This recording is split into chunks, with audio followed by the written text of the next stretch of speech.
Yeah, no, that's a very nice feeling. I mean, he's a danger man in their lineup, like we know, and to get him out early, that's very, very nice. That's the job up front of the new ball, is to try and strike, and luckily he gave it away a little bit today.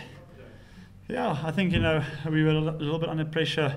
Winning the toss and sending him into bat, and we knew that we needed to bowl him, or not bowl him out, but execute well. I mean, there's a lot of times when the ball is nipping around, you can get carried away and forget to bowl the right areas. But I think today we kept calm, kept ourselves cool, and we just ran up and we did the basics right. Yeah, obviously. I mean, for me, I've been wicketless, for a couple of innings in Dubai. Was hard work for the bowlers, and it's always nice to get that first wicket next to your name. And when it unfortunately doesn't go my way, it did fire me up, I must admit.